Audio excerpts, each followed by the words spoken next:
Laging ano, makintab ah. Guys, ito yung mga bike ni Kuya J.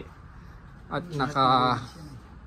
ang ganda. Ito guys, may baso siya, meron siyang dinkies. Wow, galing.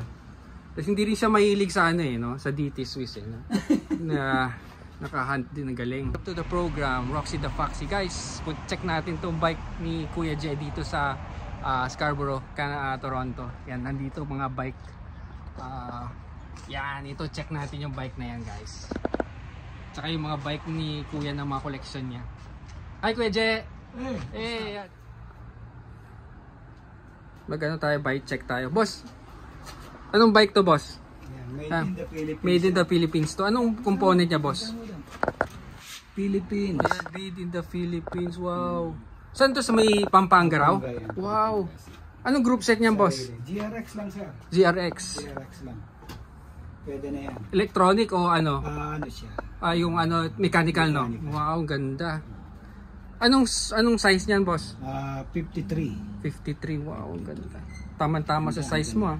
Yung gulong boss, ano to? Yung gulong Panaracer. Panaracer. 700 by 38. Wow. Anong tires clearance nito? Aabot ng ano to? 40 kaya to? 40. 40 no, abot ng 40. Galing. Linis oh. Parang hindi nagra-ride ah. Laging ano, makintab ah. Tingnan mo ng mga... Guys, ito yung mga bike ni Kuya J. At ang ganda. Ito guys, may baso siya, meron siyang dinkies. Wow, galing. Tapos hindi rin siya mahilig sa ano eh, no? Sa DT Swiss eh, no? Na naka-hunt din, ang galing. Hunt is England. Yeah. Meron siya guys, steel bike oh. Colnago. Oh my god. The best. Yun lang, ubos na. Guys, next time i-bike check natin tong bike ni Kuya na baso. Ayan. Test ride. Yeah, test ride natin. Plug saddle. Yun oh. Alam mo naman yan guys. So, lupit oh. Naka yan oh. Oh, saan ka pa? Lupit.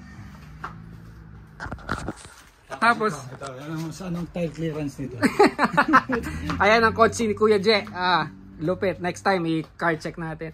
Boss, anong sukat ng handlebar? S42. S42. Semi-flare. Nakalabas eh, no? Yan. 100 ang stem. 100 yung step. Carbon din to? Carbon Lupit. Galing. Ikutin natin Ikot natin. Naka GRX no. Galing.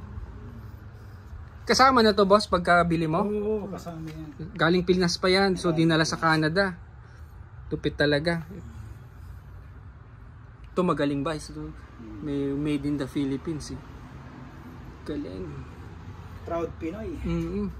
May plano ka pang lakihan pa yung gulong boss? Hindi na, ganyan na yan, no? Yan yung sukat sa kanya eh. Masyadong mabibilis ang mga kasama natin. Mahihirapan tayo pag mabuti. Correct. Mountain bike na. I know. Galing. Ito maganda dito sa frame guys eh. May mga nakaano na eh. Pagka nag-gravel to, backpacking. Naka-ready na yung mga mga accessories pang backpacking. Galing. Anong to? Gamit mo na tag mo dito na bar tape. Galing oh. So pakas. Para siyang parang sarap hawakan. Original niya, Brooks na leather. Kulay brown. Oo. Nandito pa nga yung plug niya. Relax ang ang setup no? Medyo hindi naka-aero, medyo relax. Pang long ride talaga. Saan ang huling nyo, yung biyahe nito?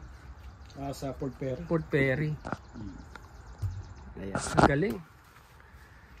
Ayos. Galing. Anong wheelset niyan, boss? Galing. Anong brand ng wheelset? Ito, lang ito. Aluminum lang yan. Aluminum?